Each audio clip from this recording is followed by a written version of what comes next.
My name is Jeremy Peterson. I've been working at Plow Technologies for about 5 years. I started off doing front end, back end, the whole stack, and then I slowly migrated towards basically my job now is parsing byte strings. Basically, I create the APIs to talk to random devices in the field, and then gather data from them and write data to them. And so that's my specialty now.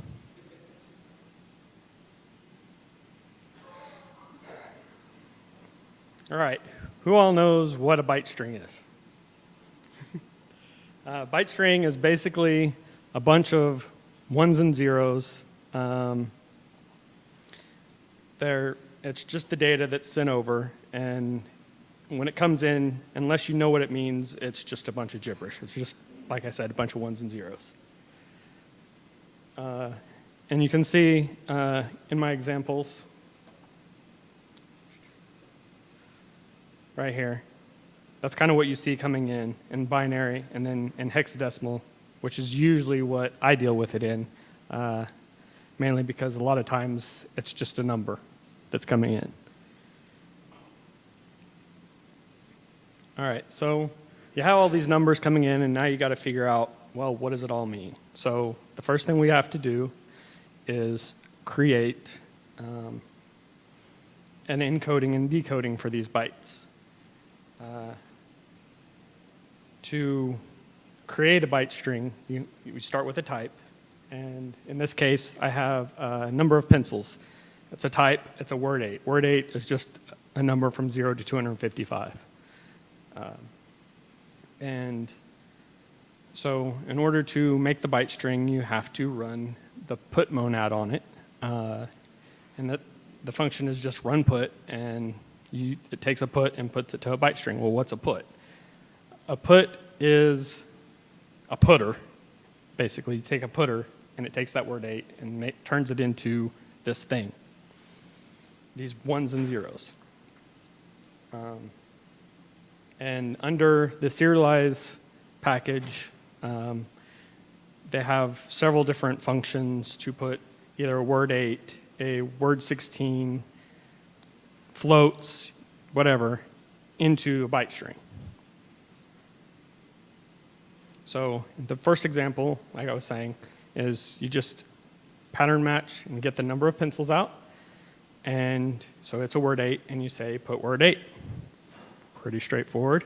Then if you want to get the byte string, or when you're receiving a byte string from a device, you'll have just a bunch of ones and zeros, but you need to kind of know what you're expecting in advance. And in this case, we know we're supposed to get a number of pencils out of this. So what you do is you get a byte string, you run the get monad on it, which is run get, just kind of like run put, and you have to have a definition of what a get is. In this case, it's just a word 8. So you get word 8, and it grabs those ones and zeros and tries to make it a number from 0 to 255. And then you just return it. So that's the basics. I used word 8 because it's very simple and the most basic element you'll find in getting byte strings. There's no trickery or anything fancy about it. Now, if you look at the number of erasers, I went a little step further. As you see earlier in get number of pencils, I specifically said get word 8 and got that. In here, it returns if it doesn't get the word 8, if it fails to get a byte, it will error out and return an either from this function, an either string or your word 8, or in this case, number of pencils. So right here, we get it, and we stick it into the type and return it. Down here, you're getting it, but to make it a little more concise, a little more dense, we fmap the get word over the number of erasers. It allows you to not have to do the extra steps of, here it is, it's coming in, now I have to put it in. It just automatically either passes the fail through or passes the item that you parsed. Put is kind of just the same as before. There's not really a good map. There's not a mapping because there's not an either. Then pencils and erasers. So now we have two individual parts, and I wanted to show you how to create a larger type with a couple of fields and make just a type with multiple records and do the gets and do the puts. And as you can see, under get erasers, I can now call the function earlier, get number of erasers, and it will get that, get the erasers. And the same thing with get number of pencils, it gets the number of pencils. And as you can see, pencil and erasers, you just add them in as they appear in the type signature. And again, you put number of pencils, put the pencils, put the number of erasers, put the number of erasers. So that sounds like a lot of work where you have to write that every single time for every single type, right? Well, one key feature in Haskell, I'm sorry, I forgot to tell you, that I program in Haskell and that's all I know is Haskell. So in Haskell, there's a language pragma that you can call called generalized new type deriving. What this does is it allows you to derive instances that are already associated with the type underneath, as long as the type underneath is a primitive type. Or if you've already declared instances for a different type, like say number of pins, you can then derive an instance on number of pins, or on the type that contains number of pins, because number of pins already contains the instance underneath. As right here you can see we have the new type, number of pins, and I'm deriving serialize. That's where the get and the put come from. So right down here we have get writing tools. You have writing tools, then you can do get number of pencils, fmap in get number of erasers, and then fmap get. Does get as a standard function under serialize. And the reason why we can just do get is we've declared the instance right here, deriving it for number of pins. So it matches the number of pins to the end of this writing tools. It knows, based on what you're telling it up here, that it just needs to go ahead and parse a number of pins. So that gets pretty handy pretty quick. You don't have to keep substantiating and writing these huge functions to continually add more and more parameters. And again, just like the get, you can do it with the put. The put is a function under serialize that puts it into a byte string. It's the general term. And so having that driving serialize really helps on those new types. Makes it really quick and easy.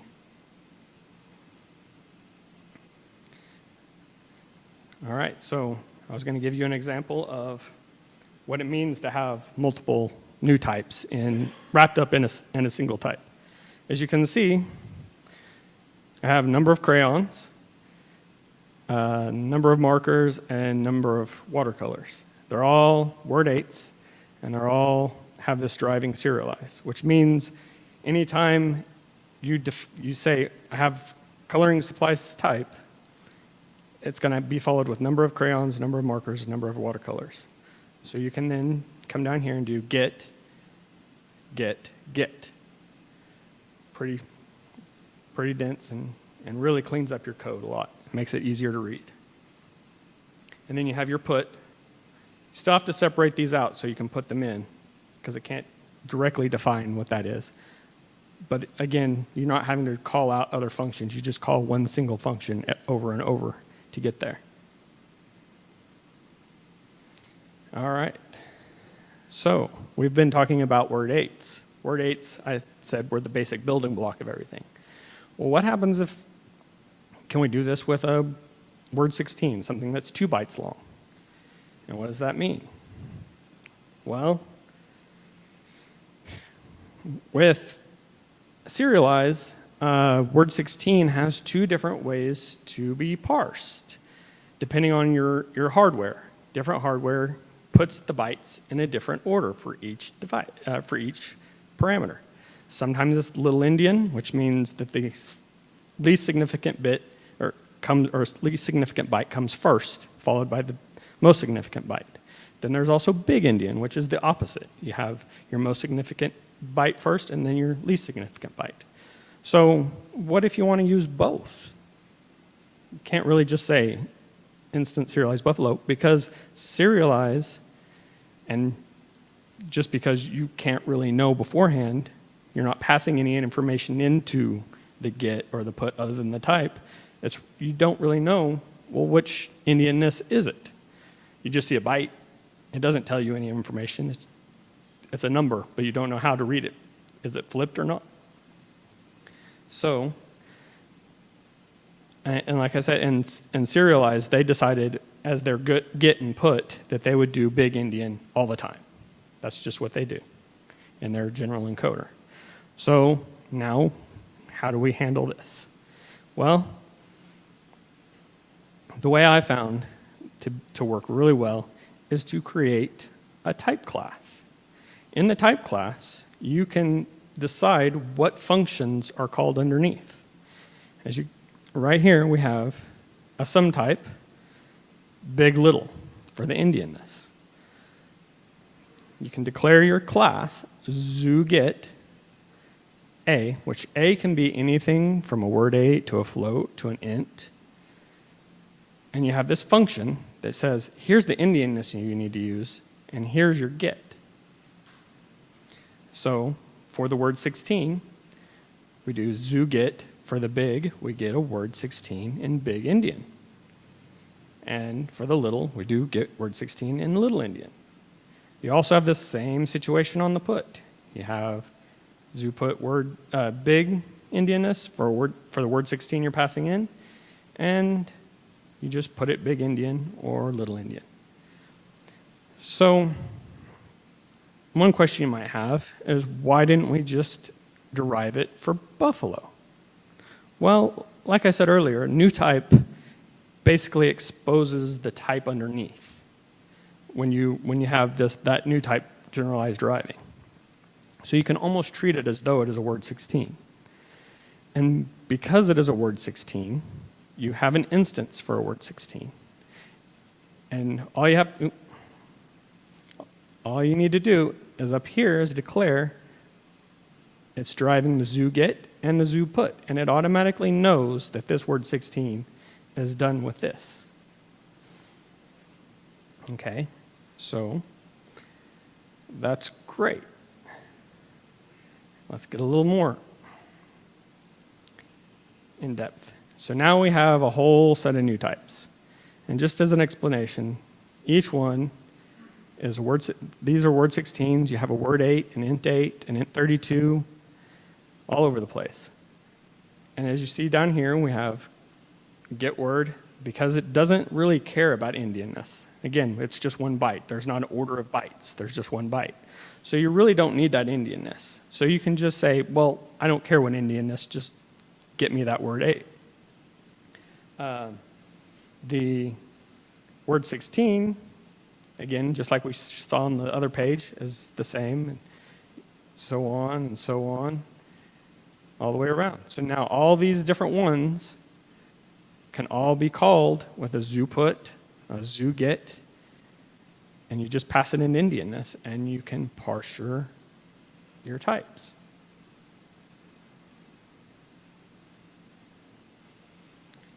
All right, let's see an example of how we do this.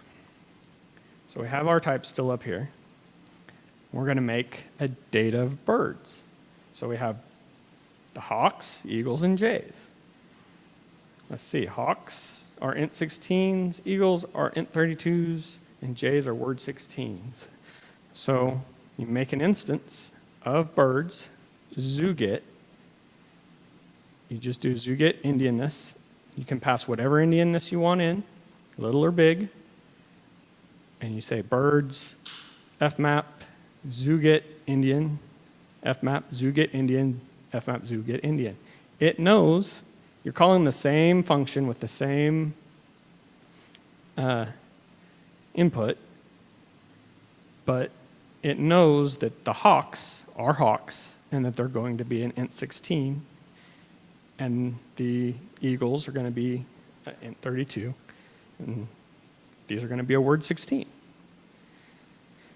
The instance for ZooPut is very similar. You're still calling the same function over and over and over again.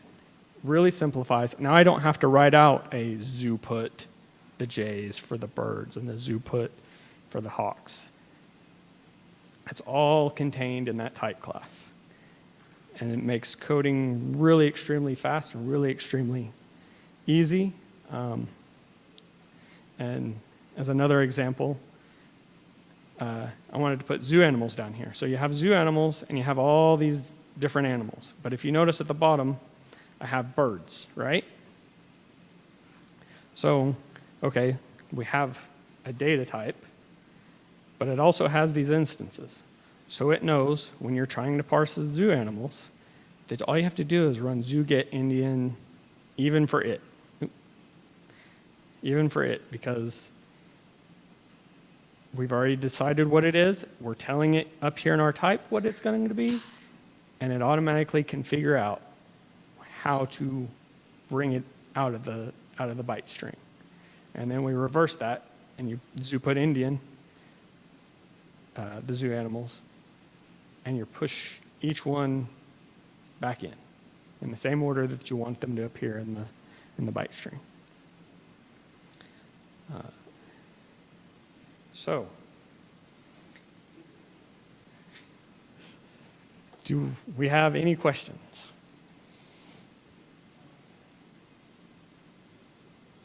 Yes. So, we go back to,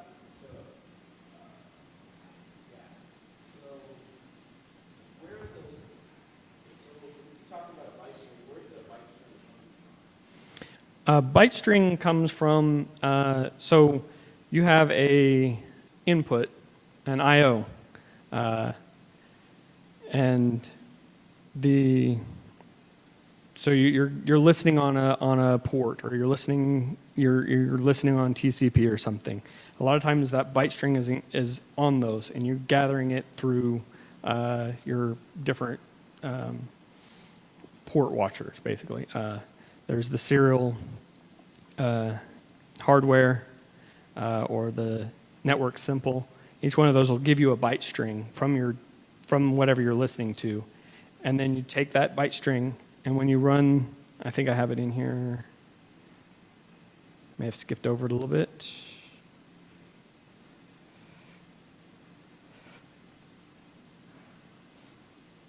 So right here, you have a get A.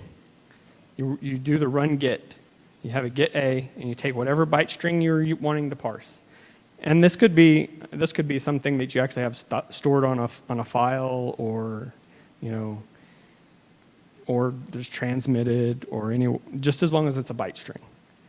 And you pass it that byte string, and you get the either string A. So it'd be run get. You tell it get number of erasers, your byte string, and then it would return whether it failed or not. So if you're using ZooGet, you've got to have your own version of that run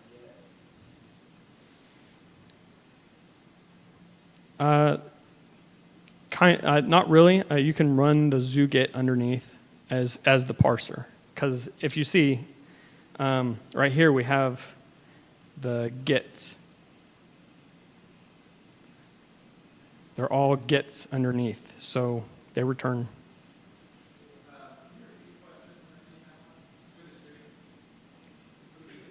Oh, I'm sorry. So the question was, do we have to put the run get underneath something for the ZooGet? And the answer is no. the get is right here underneath, and it understands to get that out of there. Another key that I don't have in here, so serialize, anytime you make an instance of serialize, you have to do a get and a put. You can't just do one or the other.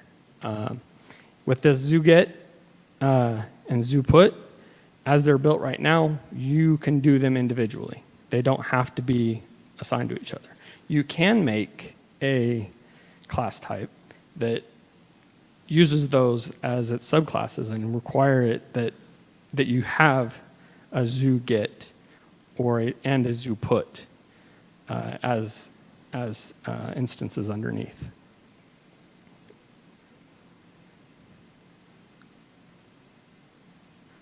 And in that case, you like, for instance, you'd make a zoo type A, and then the constraints would be zoo get A, zoo put A, and it would require you have both of them defined for any parameter. You just have to declare an instance of zoo type for each parameter that you want that for.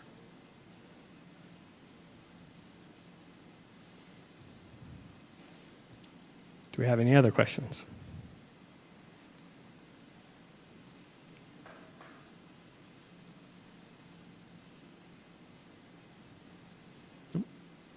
Okay.